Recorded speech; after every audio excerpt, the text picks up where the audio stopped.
Hey everybody, welcome to the Animatronic Anchor Show. I'm Kevin, and we have George Hello. What's and up, Docs? JoJo. Hello. And today we have Ed Bogas and Desiree Goyette. Hi. Hey guys. So Ed is a Yo. famous composer of Right. different films and shows like Garfield, Peanuts, and I think Desiree did those shows too. I Yeah. helped out. Helped Yeah. out, yeah, for sure. That's how we met working on those shows. Yeah. But Ed was also the first composer for the Pizza Time Theater shows in the Right. late 70s, Right. and he also voiced the character. For a minute, yeah. Yeah. You remember what character you were? Krusty the Cat. Yeah. That's been He's a still mystery. pretty crusty. Yeah. He sounds like Krustier Chris. now than I was. That's been a mystery for years. No one knew who it was. Yeah, it was Yeah, me. for almost Yeah. 40 years. Wow. Yeah. Really? Yeah. So, Wow. the mystery solved. Yeah. And when I heard your voice, I kind of knew immediately. Yeah, some of the audio, just to give backstory for your listeners, that you had purchased from us, thank you so much, a collection of some of the earliest Pizza Time Theater recordings, audio recordings. And because we really didn't know what to do with them, we didn't even know there were people like you out there that would even be interested in them. And thankfully, you have sent us thumb drives with a lot of that audio on. And it's been really a trip for me to hear his voice doing Right, a couple octaves higher than it is doing that character. now. Right. Yeah, but those are fun times. A lot of crazy stuff going on. Yeah, well, that was the very, very beginning of the thing. I mean, Nolan Bushnell had just had that huge success with Pong, and then he wanted to move into this animatronic stuff. He was the first guy, I think. I mean, it was based on, you guys know this much better than I do. It was based on the same kind of stuff they have at Disneyland, right? Yeah, that's what I've always Country heard. Bears. Yeah. Tiki Country Room, Bears. yeah. I think it was the same guy, actually. But whatever. Anyway, so he had the idea that, and his concept was that they would be entertaining for people, and I guess it had mixed success. I don't think the animatronics are such a big part of Pizza Time anymore. No. But they tried it, and he was starting from the bottom, and they got Bob Black involved. Bob Black was a producer and a writer at Foot Cone Building, I think it was. It was one of the agencies, and I knew him from doing commercials with him. And he kind of organized the whole thing, and he got people to do the voices, and we had sessions, and I was one of the characters. But they killed my character almost immediately. And I don't know whether that was because of my performance or because it just didn't fit in, but I only got to be Krusty like for a couple sessions, I think. And then before you knew it, but I was doing the music, and then before you knew it, they hauled in all these pros, to do all the work, the development, and we were out. I think Bob was out too, actually, fairly quickly. But They brought in Gene Patrick and Yeah, that's that right. gang, right? Right. My peers at Great America, and it's funny how all this kind of weaves together in that Yeah, well, sense that it's all sort of a people doing the small same stuff, family yeah, right. of people, all kind of centered in Silicon Valley, where the technology and people willing to deal with all that programming and stuff, it was all happening. And I was in shows at that time with Scott Wilson, Yeah. the voice of Chucky, and also Donna Miller, of course. And I was doing something else. Otherwise, maybe I would have also been involved more with the voices. I don't know. But Gene Patrick, I think, kind of handpicked them then to work. I don't know who was writing the scripts, though, because Yeah. that's mostly what Bob was doing. And Gene might have been. I don't know. Do you know who was I writing mean, the I asked I Bob think it was Black. Gene, wasn't it? I asked Bob Black if Bob he knew Black Gene Patrick. was still involved. He said he never knew Gene Patrick, so it must have been different shows completely. So Gene Patrick probably did write the scripts. Yeah, later. Yeah. I think so. It was a very interesting time. It started with just people like Nolan, just inventing the whole medium, really. And over the course of, I stayed involved down there. As you know, he sold Atari, right? Yeah. And so it became kind of corporate. And I got hired to do music for some of the some of the Atari games. And at that time, the technology was real clunky. They had these gigantic computers to do the reloads, and it would take like half an hour to reload a game. I remember there was this one cartoon up on the wall down the engineers' things, and it was a picture of a skeleton sitting at the computer. Have you ever seen this thing? There's a skeleton sitting at the computer, draped over the chair, and the computer's sitting there, and there's another guy there, and he says to the skeleton, "System been down long?" Yeah, everything was pretty slow. And didn't you have to figure out how on just with very small memory or very small space, figure out how to program music in, like when you did the Tetris music and stuff? That was later. Things were a little better then. But in those days, the whole sound platform was this very simple thing. It was 8-bit, as you maybe it wasn't even 8-bit, but anyway, you only had like a sound wave and a square wave and maybe one other kind of wave, and a very clumsy kind of programming language to input the stuff in. So it wasn't easy. I mean, today you can get a symphony orchestra in a game, no problem, because the memory and the whole technology stuff. But in those days, it was really simple. So it was a miracle if you could get anything that sounded like anything in those days. I would live in San Francisco at the time. I used to have to commute down to Mountain View, which is about like 30 miles south of San Francisco. Silicon Valley. Almost in Silicon Valley.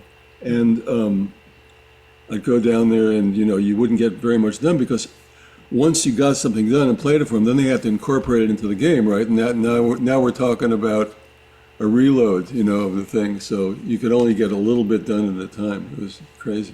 I remember we'd meet to work on music for whatever something, right. And Ed would always have his Mac with him in this big square carry-on case, right? I think I was in LA at the time, and you would fly down there, we'd work on stuff, or I'd be coming up, but you always had your whole computer with you. I think everybody just carried their whole system with them in those days when you needed to work on stuff. Yeah. Heck, you were working on Jaminator in those days, were you not, or was that later? That was later. Do you know about Jaminator, you guys? No, is that a game? Oh, it was, well... Jaminator was I had a program called Studio Session, which was the early thing of, Broderbund software. Right, being able to write, music on, there's tons of those things now, GarageBand and all those things. But in those days, we started out, and then we had another product called Jaminator, which was a guitar that you could play riffs on. Well, that's a whole different story. That's different from what these guys are talking about, but...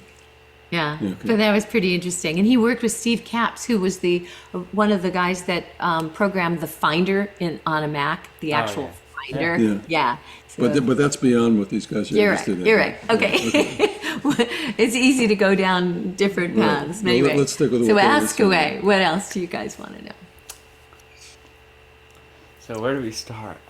Right. How did you appoint yourself as Krusty, or did Bob Black want you to be Krusty? No, Bob gave me the role. Yeah. And I hadn't done that much in the way of voiceovers, but I managed to do it, and we did a few sessions, and I think I saw once a playback of Krusty was up there, and and of course the main character Chucky, yeah.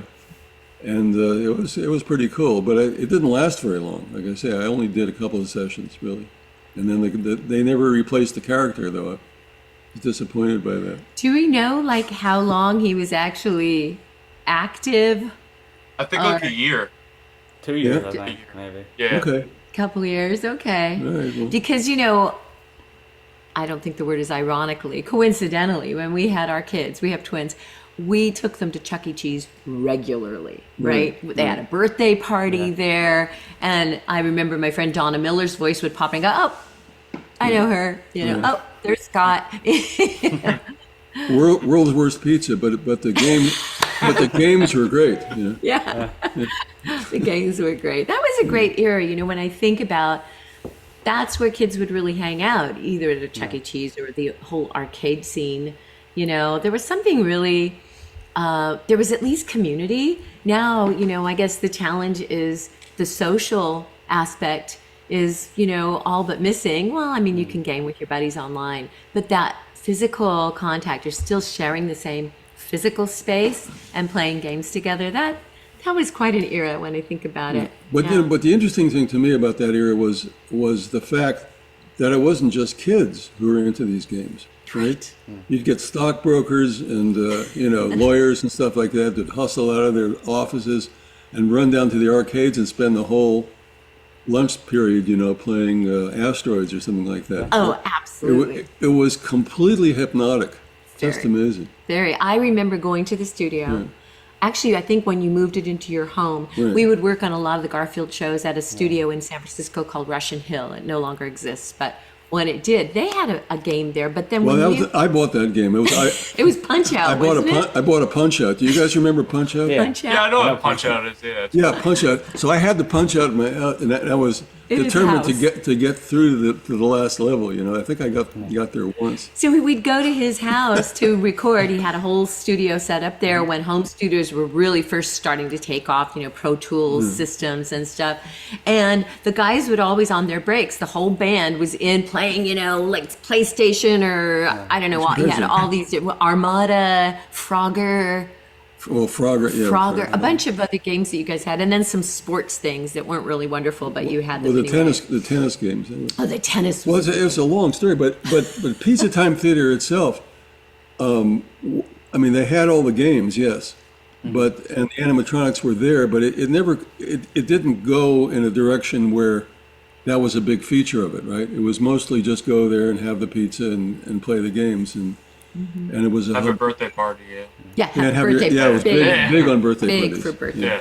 Exactly. Yeah. So Nolan had the magic touch, man. He did. Yeah.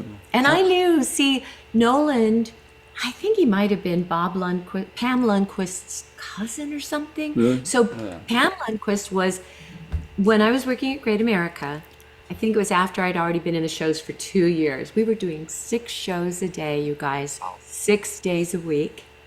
I was making maybe $125 a week, and I was thinking, wow, I'm living high on the hog here, doing what I love, being in these Broadway quality musical reviews, all directed and written by Gene Patrick at that time. And then they created this job at Great America called the First Lady, and like a goodwill ambassador for the park.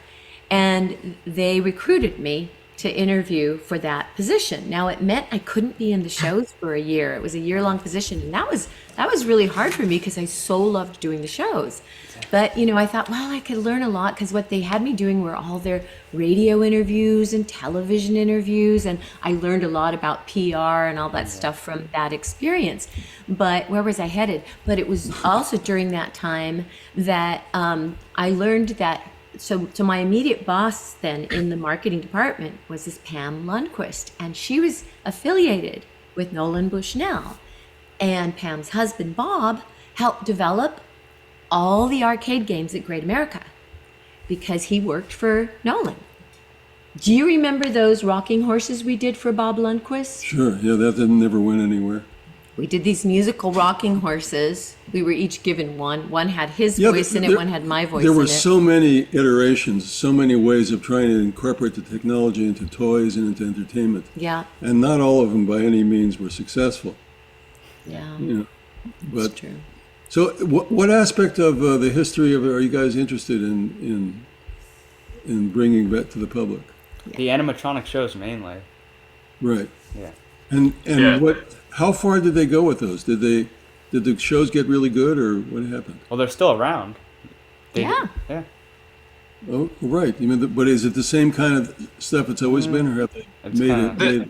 The technology's been kind of the same since the 70s. Yeah. So they Wow. haven't really changed that then. So they haven't Yeah. incorporated AI yet or anything. No, right? they haven't done No, that. no. Oh boy, if they were to do that, that would be something. Maybe they could have a mind reading technology or something like that. Yeah. Bring people the order before they ordered it. Well, do you remember the first time you saw, what is it, the Hall of the Presidents at Yeah, in Disney. Oh yeah, yeah. Right. Because that was certainly magical. I mean, Yeah. I was pretty little when that happened, but that was like, oh my gosh, how are they doing? We were sure they were real. And of course, now if you see it, you're like, this is pretty archaic. Yeah.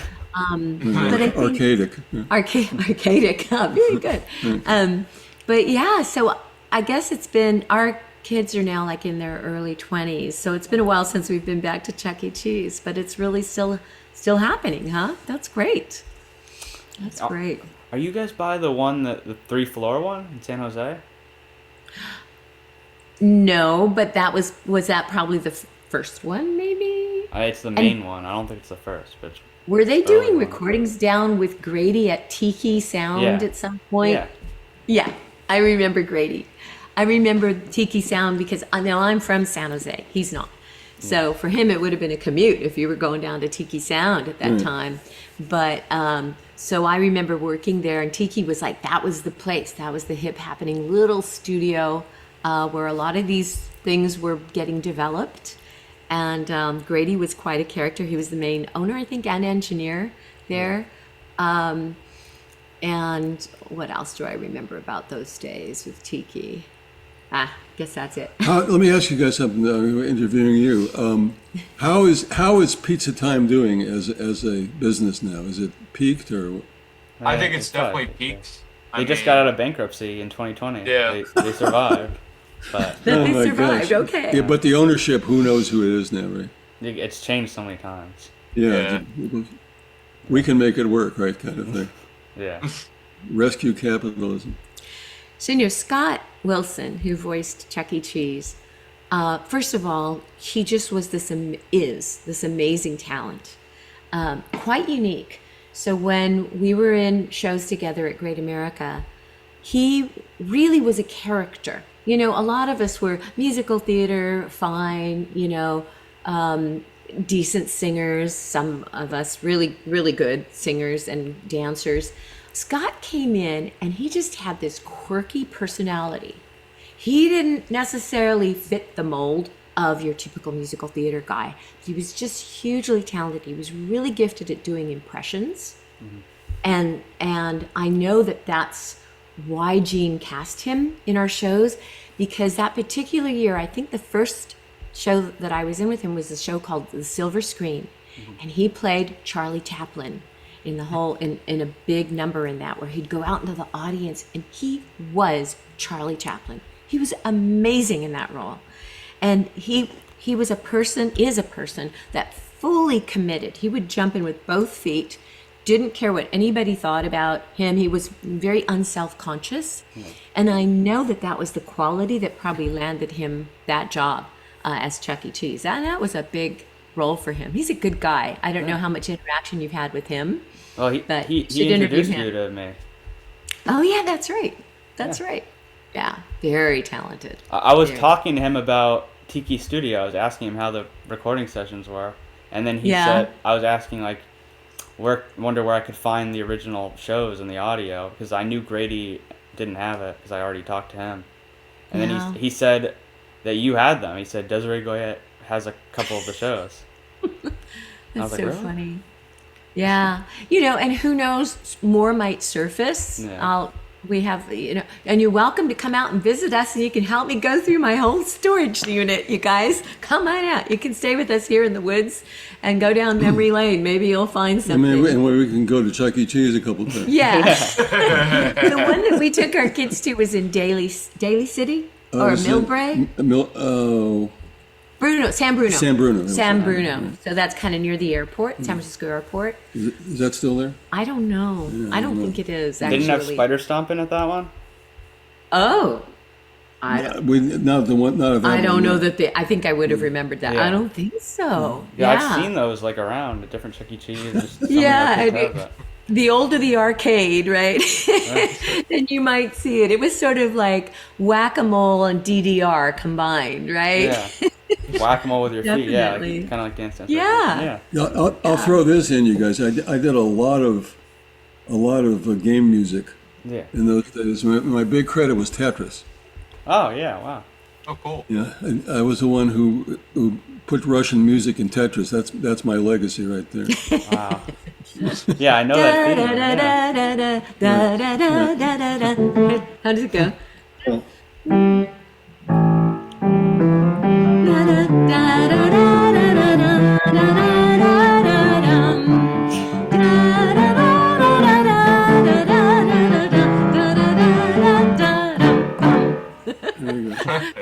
go. Little So Tetris. that was you. Wow.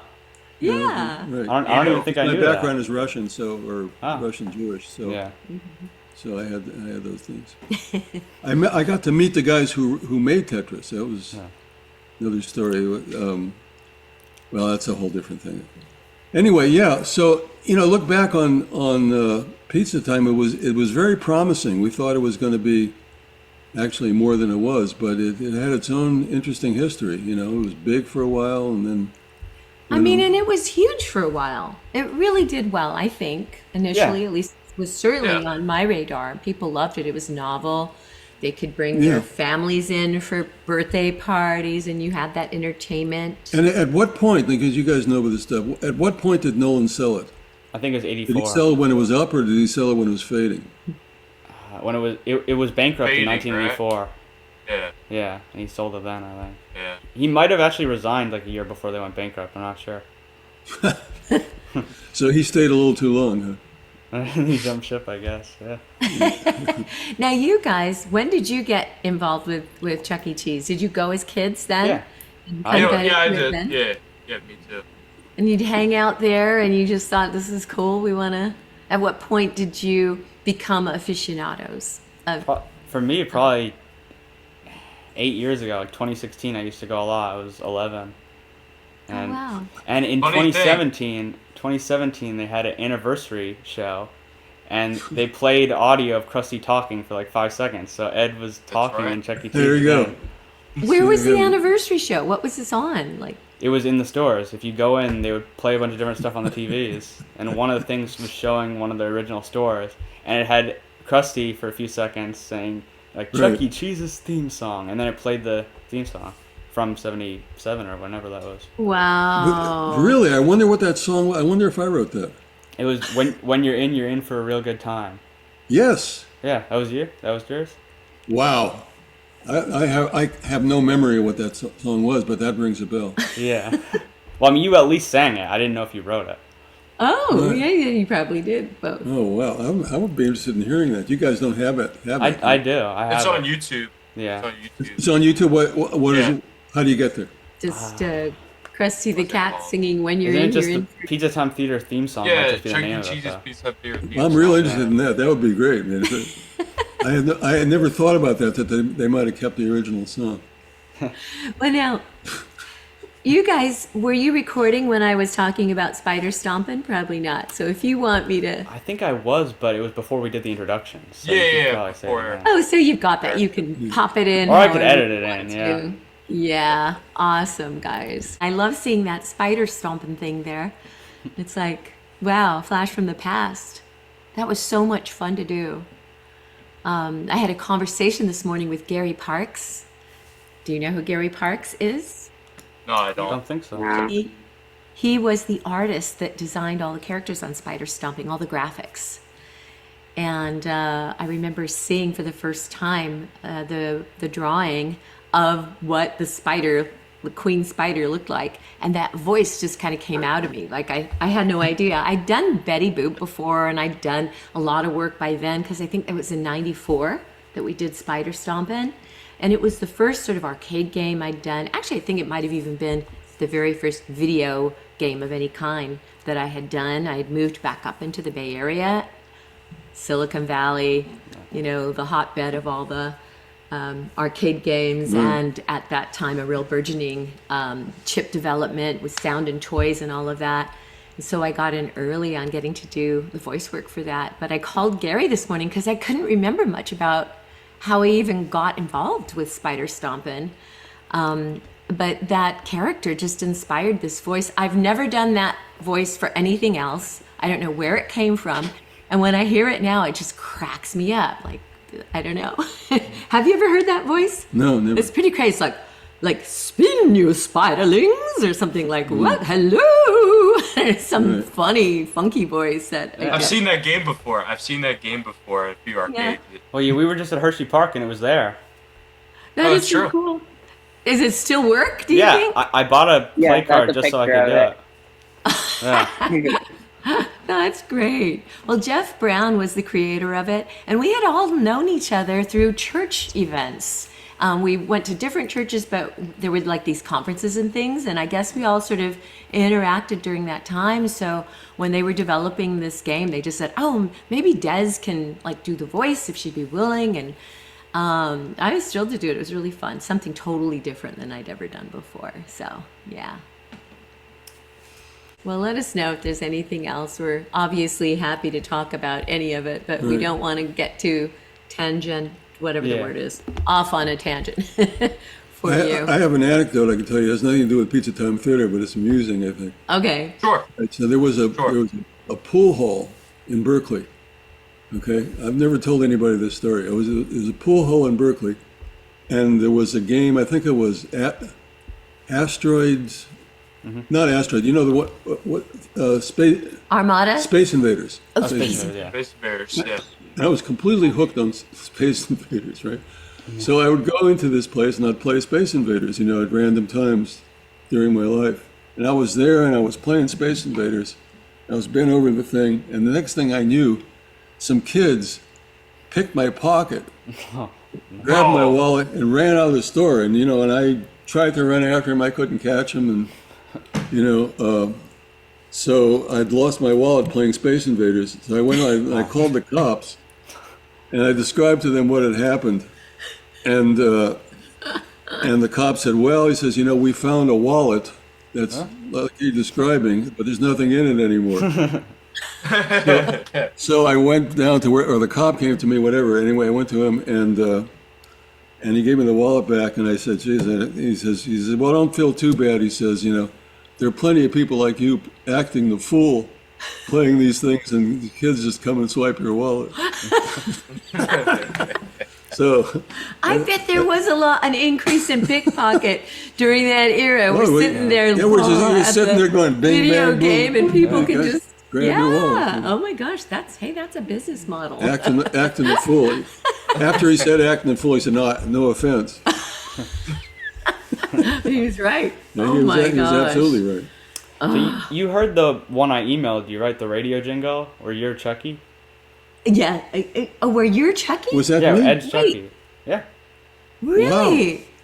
Wait. Well, okay. I undoubtedly did the music for that.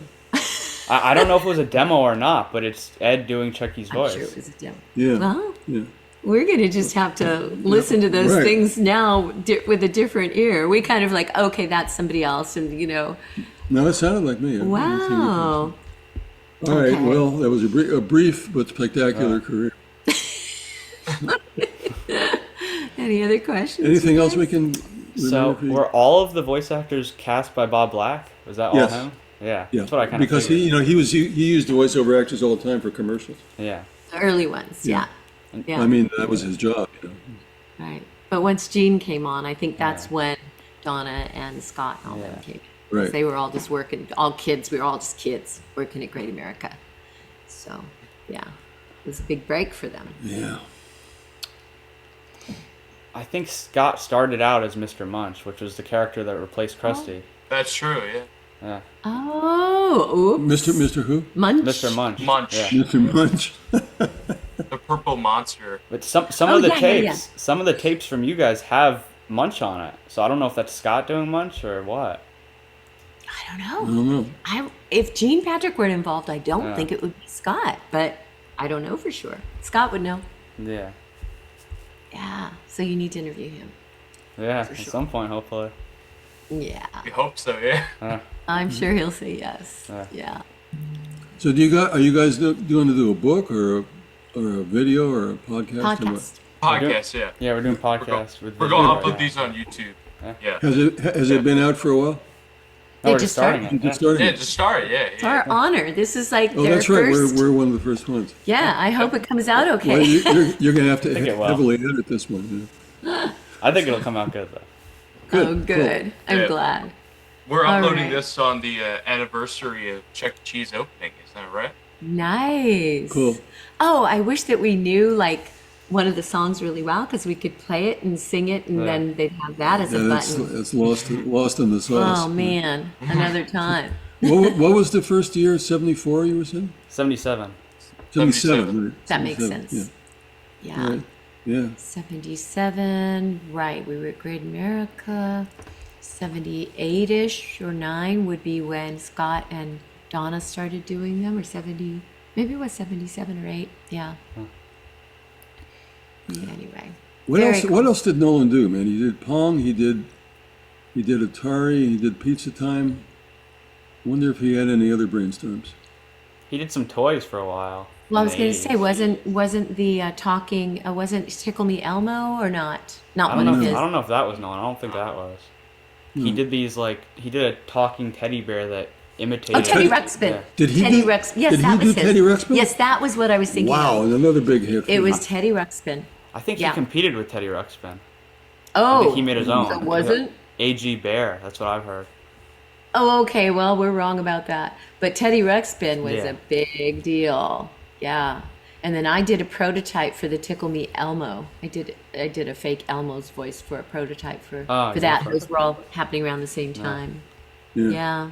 And then That we was a did big toy. Was that? That was a big toy. Yeah, it was Worlds of Wonder was the name of the company. Worlds of Wonder. They had that, and they had laser tag, which Oh, was yeah, also laser tag. huge. And then we did a talking Snoopy doll. We did a for couple of them. products. With, I've seen that.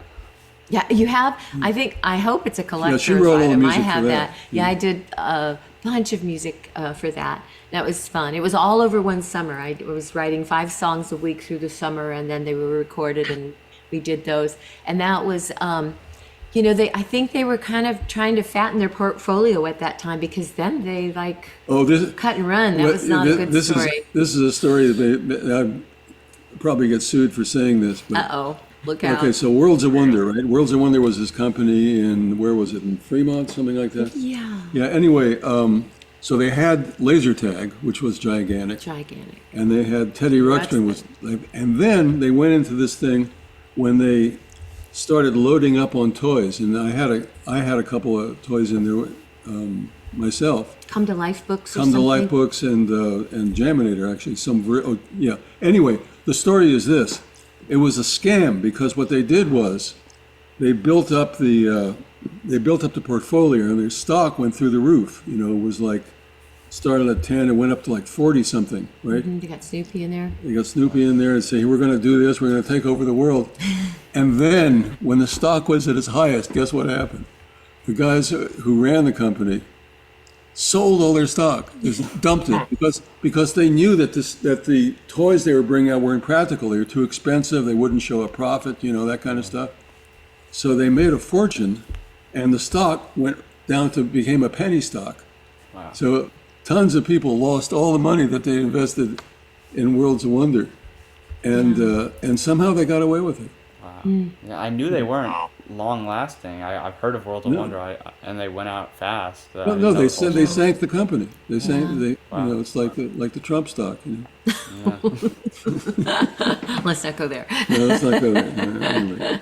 Anyway, but that was quite a thing. So, would you say, Ed, you did the Chuck E. Cheese music for maybe 2 years? How long did you do it? Not really, not even that long. Maybe it was a year. Oh. And I thought it was cool. I was surprised when I suddenly got replaced, but there it was. Oh. I got Gene Patrick in, and he was really good. Yeah. James, he was great. So they made the right move, but it kind of left me out in the cold. Did they tell you that they were replacing you, or did they just stop calling you one day? No, in those days they don't tell you anything. Yeah. They said the phone doesn't ring anymore, and you go, Yeah. we don't ring. It's just crickets. They don't have to tell you anything. The first time I heard of you in relation to Chuck E. Cheese was someone just said, it was one of the voices of this Moose character.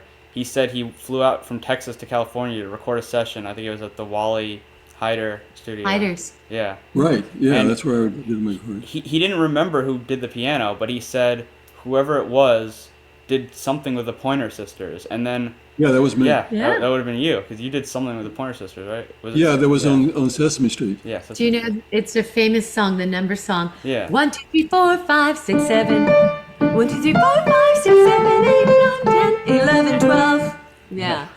Yeah.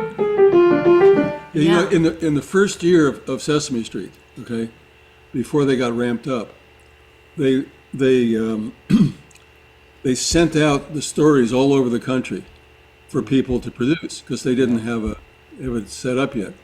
And I was working for a company called Imagination Incorporated. And we did about 5 or 6 stories, Sesame Street stories. And that was one of them.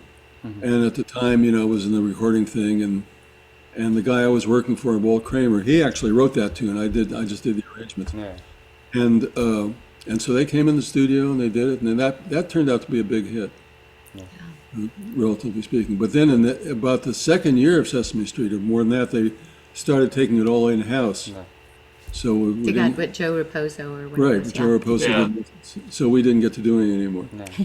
I did a thing called 20 Pickle Pie, which they still ran. Yeah, I remember 20 Pickle Pie. Oh, old Uncle Ned, he's a wonderful guy.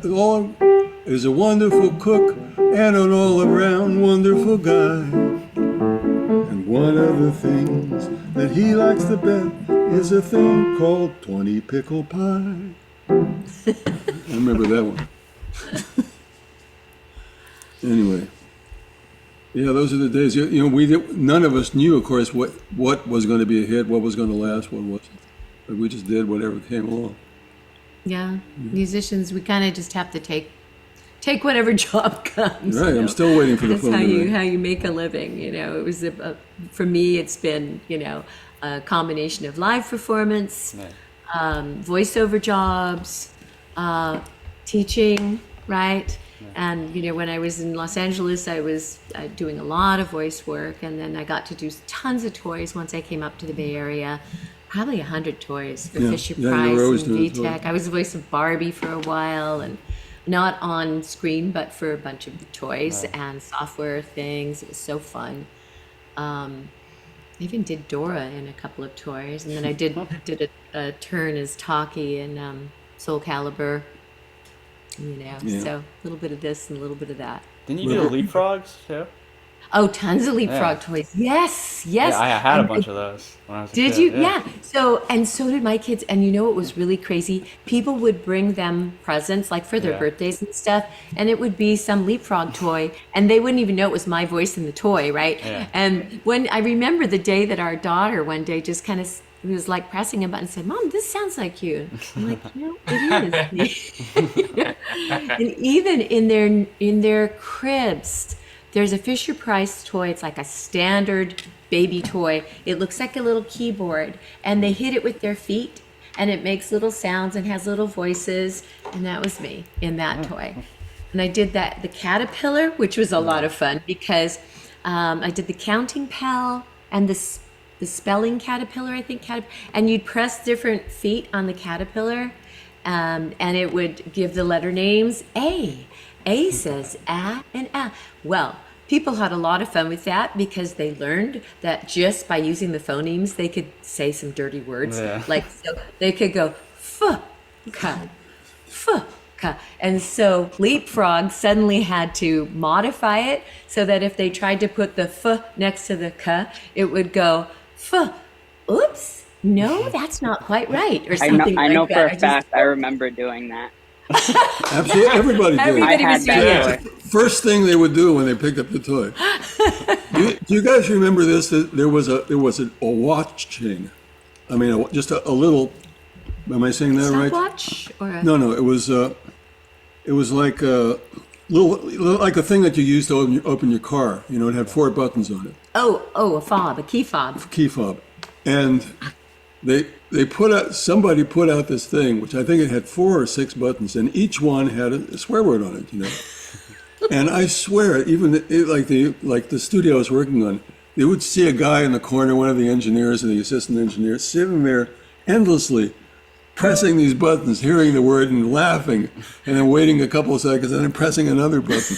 It was like a video. At appropriate times. No, not even appropriate times. They were just fascinated by it. There's something about these video games and these deals that just hook us in. I don't know what it is. Maybe I don't know. Part of our alter ego wanting to express itself. I think that's the thing. We wish somehow that these machines were more than they are. Maybe that's what it is. There's a little philosophy for you. Yeah. Well, and I think animatronics provide that for provided that for you people. want that. This magical. You want these. You want magic. You want machines that can think and can read your mind. We'd like to have that. We don't have it, unfortunately, but we'd like to pretend we do. that can make you laugh. That can be your friend. Be your all friend. of those Now you're things. talking about. See, Yeah. now we're getting deep. Yeah. Oh yeah. So, Desiree, what were the tours like? Because I've seen some articles saying you would tour with Bugs Bunny and Sylvester while at Great America. Oh yes. So that was part of my job as first lady. Yeah. I would get to go and just, talk about the park. It was all for promotional purposes. But we also did a lot of charity events. Like we did the March of Dimes parade with me, Bugs Bunny, and Andy Gibb of the Bee Gees. They never heard of Andy Gibb. I'm sure you've never I heard know of the the Bee Bee Gees. Gees. Or Andy. I You know know the the Bee Bee Gees, Gees. So yeah. he's the youngest brother, and he died very young. Yeah, he did. But we were in the various parade things together, and I got to host a lot of the Beach Boys came through the amusement park. A lot of celebrities, including the Shah of Iran, who was then the newly deposed Shah of Iran, came through with all of his security staff and his son and daughter, the princess. Right, you and- I wrote a song about him. It was called "I Ran, and Then I Ran." Yeah, exactly. Anyway, so I would go mostly through the Northwest region, so all through California and Oregon and Nevada and Idaho and whatever, Portland, and I would do television interviews as the first lady, just promoting the park to a larger audience. And to talk about special events that were happening. Oftentimes there were celebrity concerts happening there, or things like rodeo days, or, oh gosh, I can't even remember. So it was a lot of fun, and Bugs would go with me. And I have a funny story about Bugs, because when Bugs was with me, we were friends, and there were different people who would be in the costume for Bugs, right? Right. But I remember it was after a parade. It was this big day. I don't remember the location. It's funny. But I remember the parade began and ended at some park, just a nice, lovely park. And so it was myself, and I think Pam Lundquist was probably with me, my then immediate boss from the marketing department. And we were in the bathroom, in the men's room, and it was in a park. So it was like nobody else was there, but our Bugs was a guy. And we were helping our guy, Bugs Bunny, get out of the costume, always dripping with sweat. Those costumes were so hot and uncomfortable. And it had been a long day, very hot day, riding on some float, waving and then, being with fans. And so he was in the stall, and he'd hand over, wet head, the gloves he had to wear, everything, and we're packing them up and trying to get, beat it out of that there. So finally, we're about to leave the stall. We have everything together. Nobody else had come in while two women were in there with him, helping him. And we're about to leave, and I notice a pair of shoes under one of the stalls. So I quickly go with my hands. I go, "Oh, don't forget your shoes." Oh my gosh, there was a guy sitting there the whole time in the stall, and these were his actual feet on the shoes, and I'm like, oh, oops, poor guy, who knows how long he was there, just sitting there waiting for us to leave. Anyway, kind of a crazy story, but adventures with Bugs Bunny, you never knew where that was going to lead. Tough being in that suit. And I had to, part of my role was to protect them when we were together, because some people would really harass, costume characters. That happens at Disneyland, any place where you have costumed characters. And they weren't allowed to speak because, their voices weren't the licensed voice. So they could only kind of emote physically. But they'd get harassed from time to time, or people would try and pull their head off, or crazy things like that. Yeah. So that was also part of my job. Yeah. So they never brought any pre-recorded soundtracks, because for the park they had Mel Blanc doing all the pre-recorded voices. Exactly. They would bring him in, and he hated carrots, so he would spit them. He would chew on it for the sound effect, and he would spit them out. And he swore like a truck driver. So somewhere are those recordings. Pam Lundquist had some of his foul-mouthed, bad takes, as Bugs. Pretty funny. He would do it as Bugs? Oh, yeah. It was pretty funny. But yeah, and I never got to meet him.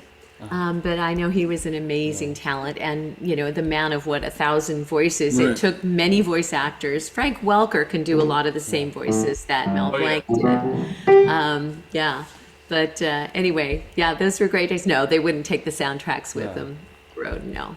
And even in the park, the ones that were the park guys, they wouldn't talk, just like Disney characters, right? But in the shows, of course, there was a great Bugs Bunny show at that time, and that was all pre-recorded sound and music. And they would dance. They were terrific dancers. Those costume characters were all cast because they were amazing dancers.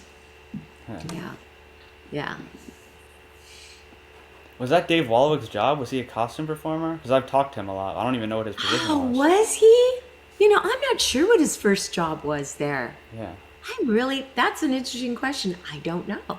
I just know he's a huge historian, an archivist of all kinds of things. I have a bunch of things I've been sitting on. I need to kind of, photograph and just share with him lots of pictures from that time. I have a pin that I recently found, an all gold pin of the famous double-decker carousel. Oh, the Columbia. Yeah, Columbia of the carousel. Columbia. Yeah. Now, how is it that you know so much about Great America? Did you live in Illinois? No, I've never visited. I want to visit one day. I've just seen a lot of footage of it after I found out so many Chuck E. Cheese people worked there. Then it made me look into it. Super special time. I mean, for us who wanted to be performers and you're living in Northern California, your chances of getting in to big shows are pretty slim. And now here comes this amazing Broadway quality show that we got to audition for and be part of. And the park opened commensurate with the bicentennial, so there was a whole buzz around the whole 1976. Everything was red, white, and blue, and then they licensed the Warner Brothers characters and brought new life to those characters. Honestly, it was a big deal. It was huge for Northern California, and honestly, when it first opened and everything, the Marriott Corporation, of course, owned it. It was called Marriott's Great America. I got to meet on numerous occasions the Marriott family. Even spent time with Mrs. Marriott in her hotel suite at the Marriott Hotel. Don't tell the. I won't tell the story. Yeah, no, it's a good story. I think they would approve. Right. One day when I was with her and we were having a conversation over tea in their suite there, she was packing their bag to leave, and she was taking a bunch of the silverware out of the cabinet there, the china cabinet. And I looked at her, she says, "Oh, don't worry. I have the same pattern at home and I'm having a dinner party. I need some extra settings." And she was in charge of all the interiors and all the decorative elements at their Marriott hotels. This was Mrs. Marriott Sr. Wow. Yeah, so it was fun. Those were such interesting times. No, it was a super exciting place to work. They're closing it down up here. I'm so sad. I want to go before it shuts down. I think Come in out. a few years. Yeah. Come out. You can hang here. We live, it's like an hour's drive from where we are, but, They have the Peanuts characters now, right? Yeah, that was an interesting turn. So I think the Peanuts characters are at, some Six Flags, also at Knott's Berry Farm, and there at Great America. Yeah, I haven't been in ages. I know there's probably another reunion coming up, but, be fun to go before they close. Okay, so if we're winding down, I want to play you guys one verse of I ran, and then I ran.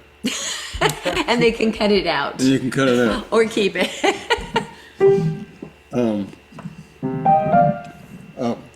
So in the song, instead of calling him the Shah, I called him the Shan. So it would rhyme with Iran. Okay, so the poetic license. All right, so it goes. I ran, and then I ran off in a coupe de ville. I grabbed everything that one man can, and then I headed for the hill, because a man called the Ayatollah, he tried to shake the old Shan down. He said, "Are you still here, sucker? Ayatollah you to get out of town." He said, I ran, and then I ran off in a coupe de ville. Anyway, it's like an old coaster stuff. pretty silly. But you guys are so young, you probably don't even know the history around that period when the Shah of Iran had to leave. Yeah, you know about that? Not really. Nah. This was in 1959. Edit this out. Well, no, this is history. We can keep it in. Can't edit history. This is in I think it was in 1959, and the 59. what's that? 59? I believe. Oh, so. you're going all the way back then. Okay. Well, yeah. Well, no, this is a. I'm going to get a. I'm not going to try to tell the actual story, but the United States got rid of the Shah. They installed the Shah in Iran, and then 20 years later, when they had the revolution, they threw the guy out. 79. Mm-hmm. And that's the basis on which Iran is such a enemy of the United States, because they came in and removed their. Anyway, that's enough of that. Okay. Yeah. And that's our phone ringing. I'll grab it. Okay. So that it's not. Well, anyway, you guys, that's our whole story.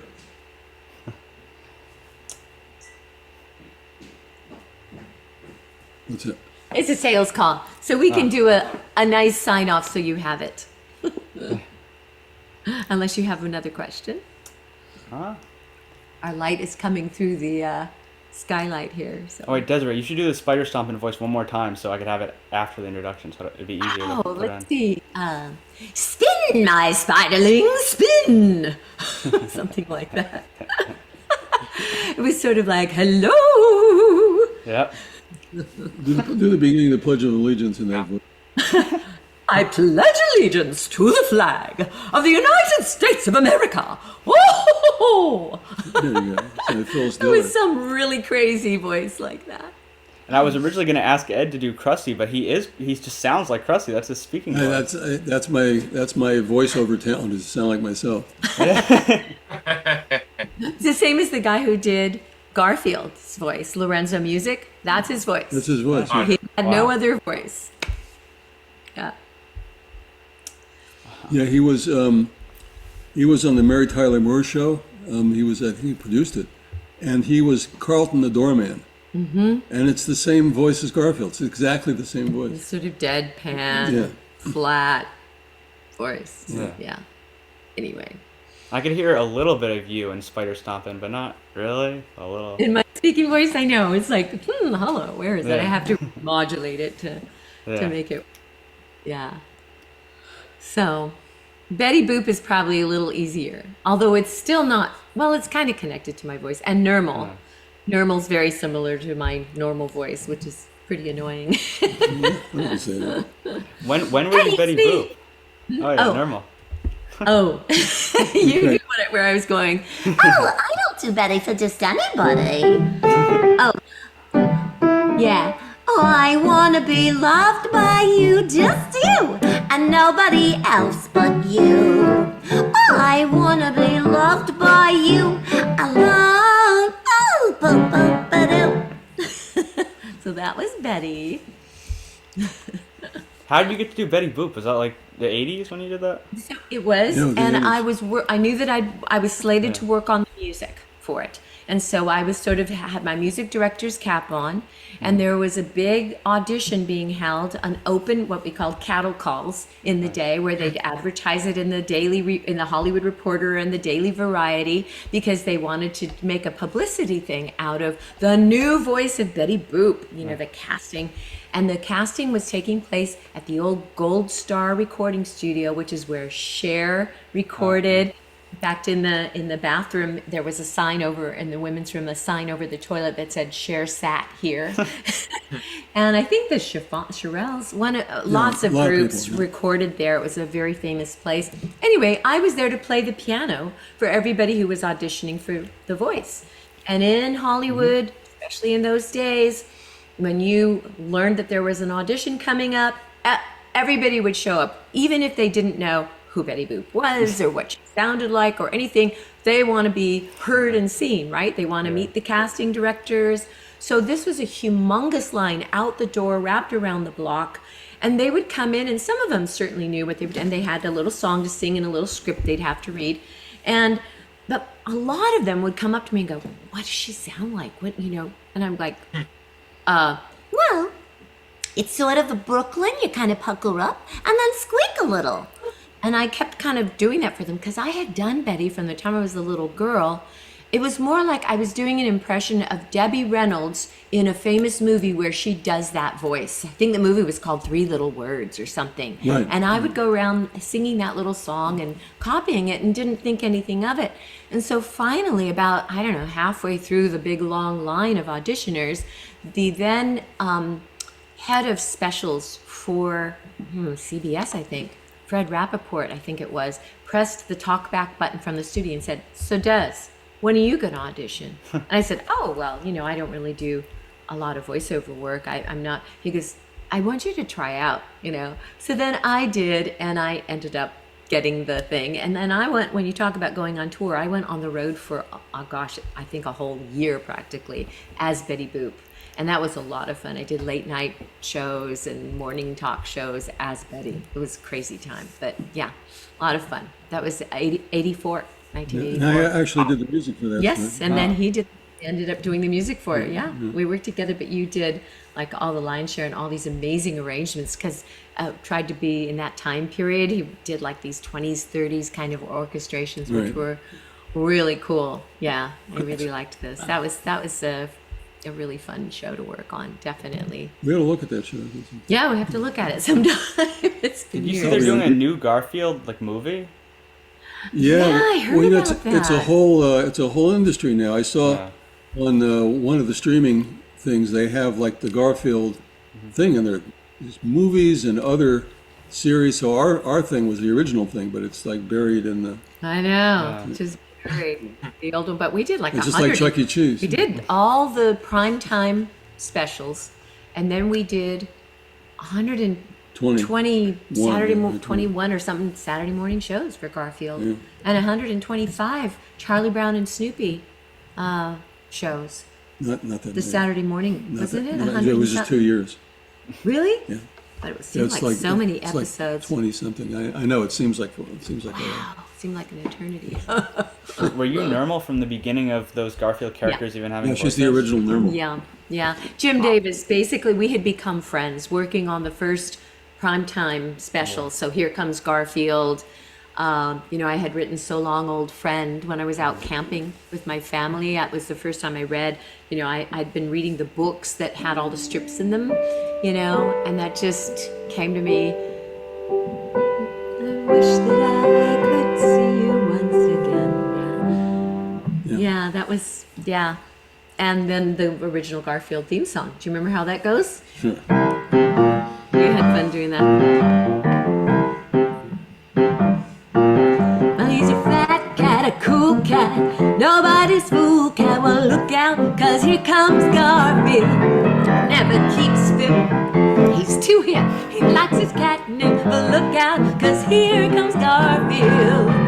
He's always got to be one up on ya, and he will beat you to the punch every time. He'll give up anything for lasagna. And that's unless he has to give up on his nap time. But he's a neat cat, a fun cat, Mr. Number One cat. He knows what life is all about. Here comes Garfield. Look out, here comes Garfield. Look out, I said, here comes Garfield. So you better look out. Here comes Garfield. You better look out. Yeah. Wow. That was So they shouldn't have fired me from Chucky. Chucky. Yeah. But then you might not have gotten to do all this Garfield stuff That's that we true. did. Who knows, you know? You never know. The road goes where it's going to go, and we just need to let go and go with the flow. There we go. Okay. Lots of goes in that sentence, huh? Yeah, 2 minutes. Ed, would you ever do Krusty again? Now that people know Sure. it'll I be mean, you. all you have to do to a freelance guy like me is say, "Would you like to?" And then the answer is yes. True. Yeah, we just live for the phone to ring and get a job. That's all. All we do. Yeah. How do you get involved with Peanuts, both of you? You first, because he was Well, involved before I was. the producer of the show was Lee Mendelson, and and he had a company down there where they were doing a show called Hot dog? Hot Dog. Yeah, Hot Dog. It was a network show. It lasted 1 year, and Woody Allen was in that show. All these famous people Yeah, were in Jonathan that show. Winters. Jonathan Winters, Joanne Worley. Joanne Worley, Yeah. Oh my anyway, and well, okay, it's a story. It's a short story. So they were doing this show called Hot Dog, right? And they needed music for it, and they left that to the last minute. They had the Youngbloods, if you remember them, did a demo for them for the pilot, but then the Youngbloods weren't interested in doing the show. So they contacted the Fillmore Corporation, which was run by Bill Graham in San Francisco. If you've heard of him, he was a big time promoter, and he had a guy from New York named David Rubinson who ran it, and they had a plot, they had a scheme, okay?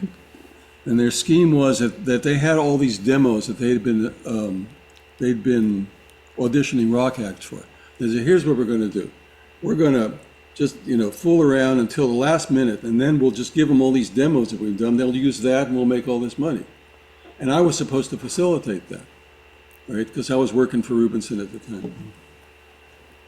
So I said, you can't do that. It's a show. You got to design the music for the show. You can't just pull a bunch of rock and roll off a shelf and say they're going to use that. So they said, no, you're going to do that. This is what you're going to do.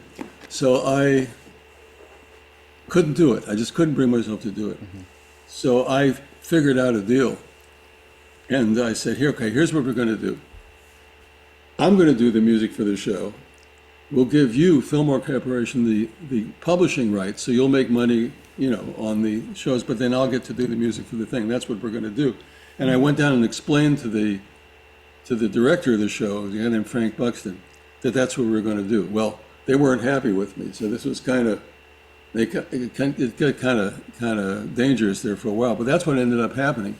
And then, so I was working for Lee Mendelson on this show, and the show was a success, and I was doing some other stuff for him. And then they were going to do the Peanuts, the videos. And they had a great music writer for that show, Vince Guaraldi. Vince. Who was Classic. a great, jazz pianist. And they used his music, and he wrote some custom music for it. And it was great. So they did a bunch of specials, and they were getting ready to do more. And then Vince had a heart attack and died. And so they were stuck who they were going to turn to. So I was sitting there, right? Yeah. In the lobby, and they said, "Could you do it?" And I said, "Yeah, sure. It's a job, isn't it? I could do it." And so for the next, 10 years or something like that, we were doing Peanuts, and that's how I got the job, because Vince unfortunately got ill, and I was in the right place at the right time. That's how I got most of my jobs, being in the right place at the right time. And then he would work on occasion with co-writers or songwriters they would collaborate with. And so I had been hired to do the Garfield stuff. Yeah. And Lee Mendelson was the executive producer of the Garfield shows. And so, there's a theme there. And I met Schultz. I had actually met Schultz in 1974. I was a junior miss in the state of California, and I was at the State of California pageant, was always held in Santa Rosa. And we'd always spend time. We got to meet Charles Schultz at that time. Little did I know that later on I'd be working for him. And so I had gone up with Lee Mendelson to meet Charles Schultz, and Schultz was interested in doing more featured songs in his shows at that time. He wanted to put more sort of pop songs, and they were talking about doing this whole Flash Beagle project, which would bring Snoopy up to date with the whole Flash dance craze that was going on at that time. So they did a whole parody show called Flash Beagle, and they brought both of us in, and they paired us up because I was good at writing songs and figuring things out on the piano and in my own little way, but he was masterful at the orchestrating and getting the band all together and everything. And so we began collaborating at that time. Right. And then when the series came on board, then I helped also with some of the themes for that series. Well, you learned did a lot. Did more than that. Well, thank you. And then we did a few prime. I only did Charlie Brown's, it's an adventure Charlie Brown, and I think I did the music for the Charlie Brown 50th celebration or anniversary special, things like that. But it was the Saturday morning stuff mostly that I then got to work on too. Yeah. Didn't you do some Looney Tunes too, Desiree? At some point? Well, What was that for? I did. VO, she's a VO. I did VO on, I did 2 characters. I think I did one for Animaniacs also, and then, Looney Tune Adventures. Oh gosh, I forget. And I also sang on something for them as well. I forget the composer. Oh, it's a famous guy. Can't think of him right now. But yeah, and those jobs I got because I had done Betty Boop. And they said, we want this person. One of them was a character named Googly Goop. So you know what they wanted her to sound like. So they just simply said, oh, let's get that girl who did Betty Boop, right? So I came in and did that. And I'm trying to remember the other voices that I did for them. Oh gosh, those were fun sessions. Everybody sat in separate little cubicles. We could see each other, but they were open. And then I did Gem and the Holograms, which was also just really such a crazy thing. And they have these Gem Cons, these fan-based conferences every few years. I had no idea it was a thing. But like you guys with your love and fandom of, all things Chuck E. Cheese, etc. There's this whole niche of people that are very much into the Gem and the Holograms shows. And so I played the character Dance in that, and that lots of good memories there too. So. Yeah, I've definitely heard of that show, and I've seen there's toys of it and stuff. Yeah. Yeah. And when you said you were in that pageant, you made me remember, wasn't Jim Bates a judge or something in it? He was the choreographer. Yeah. Okay. So yes, so I had met Jim. I mean, when I talk about the road, and you just get on that road and you go where it goes, which is a tough lesson to learn, and I'm getting better at it now that I'm older, just trusting, right? I met Jim when I was involved with the Junior Miss pageant, and then there was that thread of him becoming the choreographer for Great America. And he remembered me from then. I mean, I was cast, Gene Patrick hired me, but then when I show up for rehearsal, I think we probably had a dance, I'm sure we had a dance audition with Jim Bates too, yeah. And he's like, oh, I know her, I know she can dance. Anyway, it was, and later on, we crossed paths again when I did the Macy's Thanksgiving Day Parade as Betty Boop. I was working with a group of a different choreographer whose name is escaping me right now, also very good.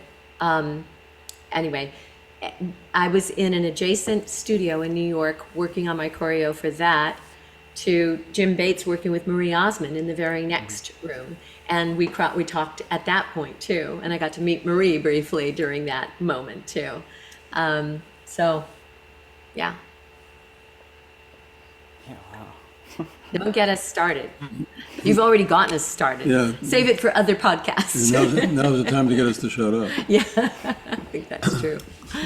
Anyway, well, hopefully, we wish you all the best Thank you. on this. If you Thank think you. of anything else, you can, of course, follow up with us.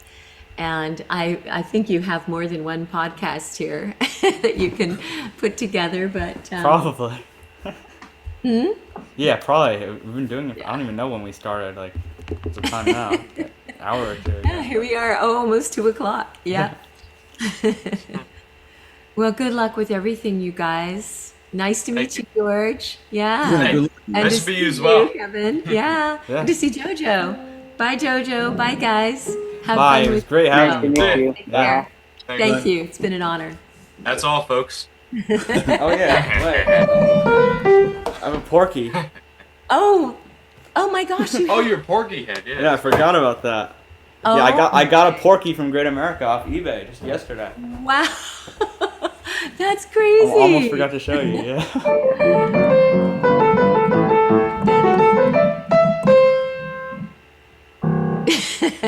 All right. Signing off. All right. Take Yeah. care. Take care. Bye-bye. Bye. Bye.